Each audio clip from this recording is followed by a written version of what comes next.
નમસ્કાર વિદ્યાર્થી મિત્રો, ધોરણ 8 વિષય ગુજરાતી વિષયની અંદર ગુજરાતીની સ્વાધ્યાય પોથીમાં આજે આપણે કરીશું એકમ નંબર 15 અખંડ ભારતના શિલ્પી.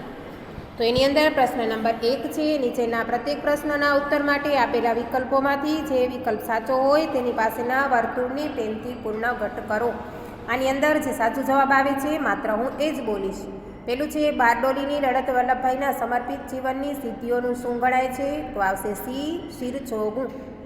બારડોલીની લડત દરમિયાન વલ્લભભાઈના કોના સરદાર તરીકે ઓળખાયા? તો આવશે બી ખેડૂતોના. પછી 3 છે ગાંધીજીએ વલ્લભભાઈને શેનું બિરુદ આપ્યું હતું? તો એની અંદર આવશે સી સરદારનું. 4 છે બારડોલીની સમગ્ર લડતનો દોર કોના હાથમાં હતો? તો આવશે બી વલ્લભભાઈના. અને 5 છે વલ્લભભાઈનો જન્મ ક્યાં થયો હતો? તો એની અંદર આવશે એ નડિયાદમાં. અને 6 છે વલ્લભભાઈનું મૂળ વતન કયું હતું? તો આવશે સી કરમસદ. પછી 7 છે કયો પ્રસંગ વલ્લભભાઈની ઉદારતા દર્શાવે છે? તો એની અંદર આવશે એ મોટાભાઈને વિદ્યાભ્યાસ માટે લંડન મોકલવા. પછી 8 છે વલ્લભભાઈને જેલમાં મળવા કોણ કોણ ગયા હતા? તો એની અંદર શું આવશે? ડી મહાદેવભાઈ દેસાઈ અને આચાર્ય કૃપલાણી.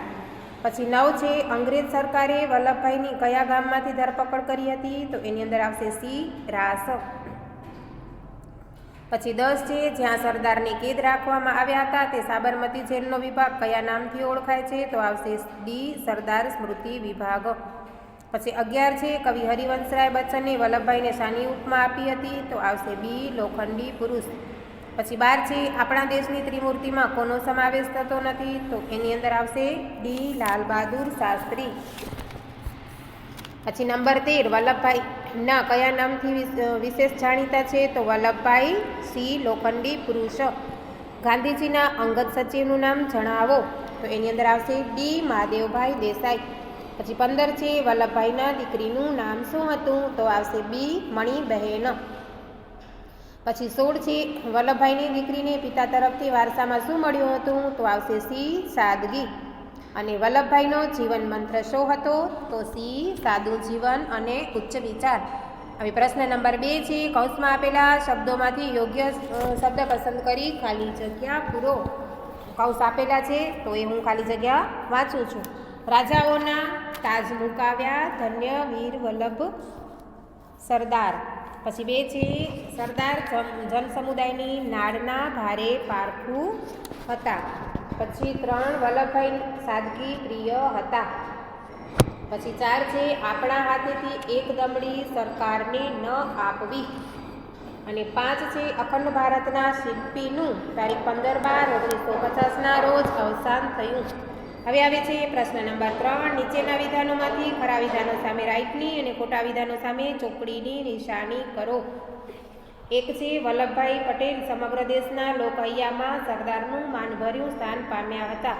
તો આવશે સાચું.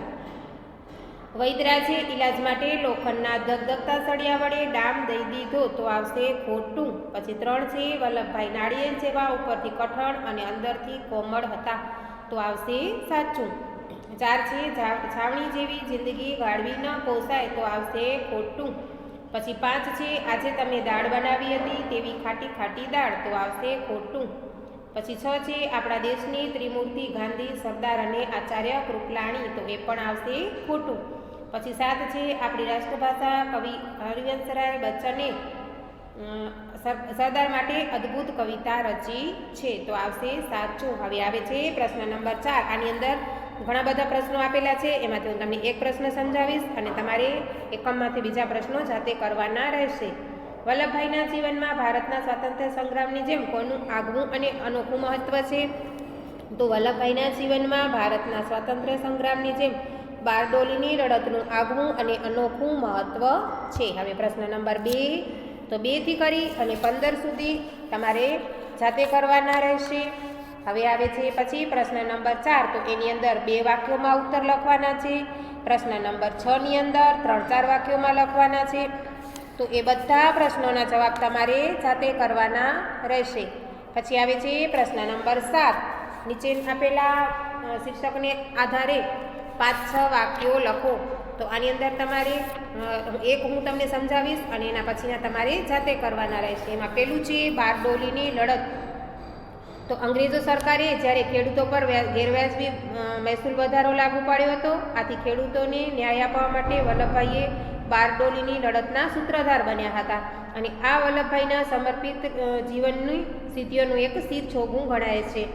આ લડત શરૂ થયા પછી એક જાગૃત નેતા તરીકે વલ્લભભાઈએ ખેડૂતોને ચેતવણી આપી હતી કે ખેડૂતોએ લગનમાં માલવાનું છોડી દેવું અને પોતાના ઘરને તાળા મારી અને સવારથી સાંજ સુધી ખેતરમાં પડ્યા રહેવાની અથવા તો છાવણી જેવી જિંદગી જીવવાની પણ તૈયારી રાખવાની. ગરીબ તવંગર સૌ સાથે સંપી અને આ લડાઈમાં જોડાવવું પડશે. એકાદ પ્રસંગે કોઈકે વલ્લભભાઈ માટે ખેડૂતોના સરદાર એવા શબ્દો ઉચ્ચાર્યા અને ત્યારથી વલ્લભભાઈ ખેડૂતોના સરદાર તરીકે ઓળખાયા. તેમજ ગાંધીજીએ પણ સરદારનું બિરુદ તેમને આપ્યું હતું. હવે આવે છે પ્રશ્ન નંબર 8. 8ની અંદર છે નીચે આપેલા પ્રસંગોની સામે વલ્લભભાઈના જીવનના પ્રગટતા જે ગુણો છે એનો ઉલ્લેખ કરવાનો છે.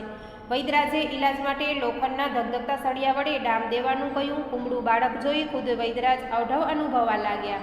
આ સમયે વૈદરાજના હાથમાંથી ગરમ સળિયો લઈ જાતે જ ઘાટ પર ડામ દઈ દીધો. તો આની અંદર વલ્લભભાઈના નિડરતાના ગુણ પ્રગટ થાય છે. વલ્લભભાઈએ કાયદાના અભ્યાસ માટે ઇંગ્લેન્ડ જવા બચત કરી પૈસા ભેગા કર્યા હતા, પરંતુ એમણે પહેલાં મોટા ભાઈ વિઠ્ઠલભાઈને લંડન જવા દીધા હતા. તો આની અંદર આવશે તેમનો ભાઈ પ્રત્યેનો પ્રેમ. હવે આવે છે નંબર 3. એકવાર મહાદેવભાઈએ ક્યાંક આ શબ્દો વાંચ્યો, રચનાત્મક ગફલત. એમને નવાઈ લાગી. રચનાત્મક ગફલત તે વળી કેવી હોય? પણ સરદાર બિરબલની છટાથી બોલી ઉઠ્યા, ન સમજ્યા? આજે તમે દાળ બનાવી હતી તેવી દાજેલી દાળ. બરાબર. તો આની અંદર આવશે રમૂજ. હવે આવે છે પ્રશ્ન નંબર 9, જે તમારી નોટબુકની અંદર લખવાના રહેશે. અને એના પછી આવે છે વ્યાકરણ વિભાગ. તો બધા સમાનાર્થી શબ્દોના હું એક એક અર્થ તમને કહીશ અને બીજું તમારે લખવાનું રહેશે. પેલું છે પરિશ્રમ, તો આવશે મહેનત. 2 છાવણી, તો પડાવ. 3 ચેતવણી, તો સૂચના. 4 ગફલત, તો ભૂલ. 5 ખોડિયું, તો દેહ. 6 ધરપકડ, તો ગિરફ્તારી. 7 આંદોલન, તો ચળવળ. 8 યાતના, તો પીડા. 9 મનસૂબો, તો ઈરાદો. 10 ધૈર્ય, તો ધીરજ. હવે આવે છે પ્રશ્ન નંબર 2. નીચે આપેલા શબ્દોના વિરુદ્ધાર્થી શબ્દો લખો. એમાં 1 છે વેડા, તો આવશે કવેડા. ઇલાજ, તો આવશે ના ઇલાજ. શરમ, તો આવશે બેશરમ. 4 છે નાનપ, તો આવશે મોટપ. 5 છે તવંગર, તો આવશે ગરીબ. 6 છે સ્મૃતિ, તો આવશે વિસ્મૃતિ. 7 છે સત્ય, તો આવશે અસત્ય. 8 છે અખંડ, તો આવશે ખંડિત. નૈતિકતા, તો એનો વિરોધી આવશે અનૈતિકતા. બરાબર. હવે પ્રશ્ન નંબર 3ની અંદર જોડણી સુધારીને લખવાની છે, જે તમારે એકમમાંથી જોઈ અને સુધારવાની રહેશે. પછી આવે છે પ્રશ્ન નંબર 4. નીચે આપેલા શબ્દોના સમાસ ઓળખાવો. પેલું છે સ્વાતંત્રતા સંગ્રામ, સ્વતંત્રતા માટેનો સંગ્રામ. તો એની અંદર આવશે મધ્યમ પદ લોપી. પછી બીજું છે દેશભક્તિ, તો દેશ માટેની ભક્તિ, તો આવશે તત્પુરુષ. પછી 3 છે ભાતૃભાવ, તો ભ્રાતા માટેનો ભાવ. એની અંદર પણ આવશે તત્પુરુષ. પછી 4 છે બુદ્ધિ ચાતુર્ય, તો બુદ્ધિનું ચાતુર્ય, તો એની અંદર આવશે તત્પુરુષ. પછી 5 છે રાષ્ટ્રભાષા, તો રાષ્ટ્રની ભાષા અને રાષ્ટ્રોના વ્યવહાર માટેની ભાષા. તો પહેલાની અંદર આવશે તત્પુરુષ અને રાષ્ટ્રોના વ્યવહાર માટેની ભાષાની અંદર આવશે મધ્યમ પદ લોપી. પછી આવે છે ધર્મ યુદ્ધ, ધર્મ માટે ખેલાતું યુદ્ધ, તો એની અંદર આવશે મધ્યમ પદ લોપી. પછી 7મું છે જીવન મંત્ર, તો એની અંદર આવશે જીવનનો મંત્ર, તો આવશે તત્પુરુષ. હવે આવે છે પ્રશ્ન નંબર 5, જે તમારે શબ્દકોશના ક્રમમાં ગોઠવવાનું રહેશે. અને એના પછી આવે છે પ્રશ્ન નંબર 6. નીચે આપેલા શબ્દોમાંથી દ્વિરુક્ત શબ્દો શોધીને લખો. તો માત્ર દ્વિરુક્ત જ શોધવાના છે. તો નસે નસ, ધગધગતા, શેહશરમ અને ડગમગ, આ 4 આવશે દ્વિરુક્ત શબ્દો. એના પછી છે રૂઢિપ્રયોગોનો અર્થ આપી તેમનો વાક્યમાં પ્રયોગ કરો. તો રૂઢિપ્રયોગોના અર્થ માત્ર હું તમને કહીશ, વાક્ય પ્રયોગ તમારે જાતે કરવાનું રહેશે. પરસેવો પાડવો એટલે કે સખત મજૂરી કરવી. આત્મસાત થઈ જવું એટલે કે એકરૂપ થઈ જવું. બરાબર. પછી નંબર 3 છે એક રાગ થવું, તો સંપીને રહેવું. પછી 4 છે એક ખોડીએ પ્રાણ હોય તેમ વર્તવું, તો સાથે મળીને સંપીને રહેવું. તાજ મુકાવવા, તો આવશે સત્તા છોડાવવી. પછી આવે છે પકડ હોવી, તો આવશે વશમાં હોવું. પછી 7 છે ટકોરા મારીને કહેવું એટલે કે આગ્રહ રાખીને ચેતવણી આપવી. 8 છે પાર પાડવું તો આવશે સફળતાપૂર્વક પૂરું કરવું. પછી 9 છે છતું કરવું તો આવશે જાહેર કરવું. 10 છે પ્રેમથી તરબોળ હોવું તો એની અંદર આવશે ખૂબ પ્રેમ આપવો. બરાબર. હવે આવે છે પ્રશ્ન નંબર 8. નીચે આપેલા પ્રત્યેક શબ્દ સમૂહ માટે એક એક શબ્દ લખો.